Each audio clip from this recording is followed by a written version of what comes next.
नमस्कार सर, मैं Madan Mohan ढोंडिया, social activist, पत्रकार स्वतंत्र, आपका ई गैरसैंण पब्लिक ग्रुप की तरफ से हार्दिक अभिनंदन करता हूँ। धन्यवाद, आपका बहुत बहुत धन्यवाद। माननीय ई गैरसैंण पब्लिक ग्रुप उत्तराखंड से संबंधित या राष्ट्र से संबंधित विषयों पर गंभीर समीक्षाएं करते रहा है। यह क्रम 2012 से शुरू है और चलता रहेगा। आप हमारे नए जनप्रतिनिधि कर्णप्रयाग विधानसभा क्षेत्र से अच्छे बहुमत के साथ, बहुत अच्छे बहुमत के साथ चुनकर आए हैं और जनता की आपसे बहुत सारी आशाएं हैं। निश्चित रूप से तो इनको पूरा करने के लिए यहाँ सिर्फ गैरसैंण क्षेत्र की बात नहीं हो रही, कर्णप्रयाग विधानसभा क्षेत्र की बात हो रही है।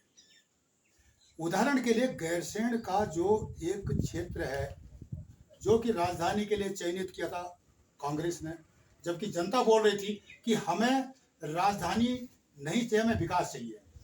उसके अलावा जो है यहाँ पर यह स्थिति हुई कि लोगों ने आंदोलन किए, कांग्रेस द्वारा प्रायोजित आंदोलन किए गए, इत्यादि इत्यादि। उसका सारा लेखा जोखा आपको पता है, कोई बात छुपी नहीं है। बात ये उठती है कि यहाँ पर झील का जो प्रावधान गैरसैंण में पेयजल की आपूर्ति के लिए भारतीय जनता पार्टी ने किया था, भारतीय जनता पार्टी ने इसकी पहल की थी। अब भारतीय जनता पार्टी के जो की सरकार आई हुई है, तो इसमें जो पेयजल आपूर्ति के लिए क्या जनता समझे कि यह योजना ठंडे बस्ते में नहीं है, यह योजना कार्यान्वित होगी और हम इसको देखेंगे। देखिए, हम लोग समग्र विकास के लिए काम करते हैं और केवल आप झील की बात क्यों कर रहे हैं। हम तो गैरसैंण ही नहीं, अभी तो पूरे कर्णप्रयाग विधानसभा से लेकर के पूरे प्रदेश में विकास की जो नए आयाम स्थापित हुए हैं माननीय मोदी जी के आशीर्वाद से, माननीय अपने में चाहे वो अपने वीरेंद्र जी रहे हों, तीरथ जी रहे हों, अपने धामी जी आज काम कर रहे हैं, तो ये हम लोगों की प्राथमिकता में है और हम लोग इस दिशा में बहुत तेज़ी से काम कर रहे हैं। आपने गैरसैंण में पेयजल की जो समस्या बताई है, तो मैं आपके संज्ञान में लाना चाहूँगा और ये इस दिशा में हम बहुत तेज़ी से काम करना हमने प्रारंभ कर दिया है। मुझे लगता है कि बहुत जल्दी ये जो पेयजल योजना गैरसैंण के लिए है, उसकी स्वीकृति हमको प्राप्त हो जाएगी। इस दिशा में हम लोग काम कर रहे हैं। सर, पेयजल योजना का विषय अलग है, एक झील का जो विषय उठा था, जिसमें कि एक बजट भी पास हुआ था कैबिनेट से, उत्तराखंड सरकार की तरफ से। अब वो जो स्थिति क्या है कि वो झील की व्यवस्था, क्योंकि विकास जहाँ गैरसैंण जिला की बात होती है, गैरसैंण जिले की बात हो, कल्पना हम तभी कर सकते हैं जब यहाँ पानी की व्यवस्था हो। रिवर्स बलाइन की बात हम तभी कर सकते हैं जब यहाँ पानी की व्यवस्था हो। पानी की यहाँ व्यवस्था, रिसोर्सेज। देखिए, आपके संज्ञान में होगा ढोंडियाल साहब की भारत सरकार की जल जीवन मिशन योजना है, जिसके अंतर्गत हर परिवार को नल, उस नल में जल की योजना माननीय मोदी जी की योजना है। उस पर बहुत तेज़ी से आपके संज्ञान में होना चाहिए कि काम चल रहा है। अनेकों गाँव में पेयजल उपलब्ध हो गया है और जो गैरसैंण में जो नगरीय क्षेत्र है, वहाँ पर हमने पेयजल लाइन के लिए स्वीकृति प्रदान करने का आग्रह किया, तो मुझे लगता है कि बहुत जल्दी इसमें स्वीकृति प्राप्त हो जाएगी। और जहाँ तक आपने कहा कि झील की बात आपने की है, तो निश्चित रूप से उसकी आवश्यकता यहाँ पर महसूस की गई है और तो उस दिशा में हम लोग तेज़ी से काम करना हमने प्रारंभ भी किया है। उसकी जो भी कार्य संस्था है उस पर काम करते हैं। सर, दूसरा मेरा एक प्रश्न है कि यहाँ पर वो आप नहीं उठा सकते कि एक आप विधानसभा क्षेत्र के, उसको कैबिनेट ही उठा सकती है। सवाल ये उठता है कि यहाँ पर जो हमारे सरकारी विभाग हैं, चाहे स्वास्थ्य विभाग है, शिक्षा विभाग है, वन विभाग है, कई कर्मचारी कांग्रेस काल से जुड़े हुए हैं कि उनका चयन इस आधार पर किया गया था कि उनकी विचारधारा कांग्रेस की बोली बोले। अब यहाँ पर वो लोग अभी भी डटे हुए हैं। क्या इसको समझा जाए?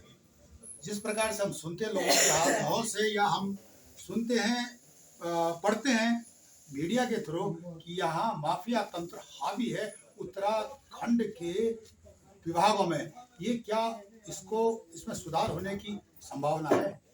देखिए, आपने, मैं समझता हूँ कि आप शायद गलत दिशा में ले गए हैं इसको। कि कोई कर्मचारी किसी पार्टी से जुड़ा हुआ नहीं होता। विचारधारा अपनी जगह है, और नियुक्ति जब होती है तो किसी पार्टी को देख करके या किसी विचारधारा को देख करके नहीं होती। ये सामान्य प्रक्रिया है एक ट्रांसफर पोस्टिंग की, उसके तहत विभाग अपना काम करता है। नहीं सर, मैं ये नहीं बोल रहा हूँ कि उनकी जो राजनीतिक तरीके से वो नियुक्ति होती है, कॉम्पिटिटिव एग्जाम से आते हैं, सब अपने एक सिस्टम से आते हैं, पर लेकिन जब वो आते हैं तो उनकी यूनियन बनती है और फिर उस यूनियन का नाजायज फायदा उठाया जाता है, ट्रांसफर रोकना, सरकारें गिराना, यूनियन बनाना इत्यादि इत्यादि। क्या इसमें सुधार की संभावना है? ये तो संभव नहीं है कि कोई कर्मचारी सीधे सीधे किसी पार्टी से इन्वॉल्व हो सकता है विचारधारा अपनी अपनी हो सकती है, उस पर आप किसी को प्रतिबंध नहीं लगा। सर इसमें क्षमा करना, क्योंकि ये जो अप्रत्यक्ष रूप से जो तथाकथित पार्टियों को सपोर्ट करना अपने उद्देश्य की आपूर्ति के लिए, जो सरकारी कर्मचारी देखे गए अमूमन उत्तराखंड में करते हुए हड़ताल इत्यादि इत्यादि बहुत सारी बातें हैं, और जो त्रुटिपूर्ण शिक्षा पद्धति है, आपको भी दिख रही है, हमें भी दिख रही है, या यहाँ पर जो स्वास्थ्य संबंधी समस्या है, इस पर भारतीय जनता पार्टी क्या कुछ एक्शन लेगी भविष्य में? अभी तो सरकार आई है, हमें आशाएं हैं आप जरूर करोगे कुछ ना कुछ, लेकिन इसके लिए क्या कुछ संघर्ष करना पड़ेगा सरकार को?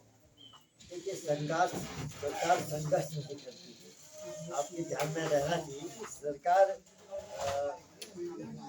के प्रति जो विश्वास जनता ने व्यक्त किया है, जो अपेक्षाएं जनता की रही है, जो विश्वास जनता ने व्यक्त किया है, उनकी अपेक्षाओं पर, उनकी आवश्यकताओं के अनुसार हम जनप्रतिनिधि होने के नाते काम करते हैं। और निश्चित रूप से जो आपने कहा है कि स्वास्थ्य, शिक्षा या सड़क, जो भी समस्याएं क्षेत्र की हैं, निश्चित रूप से उस दिशा में हम बहुत काम करना आरम्भ हम लोगों ने कर भी दिया है।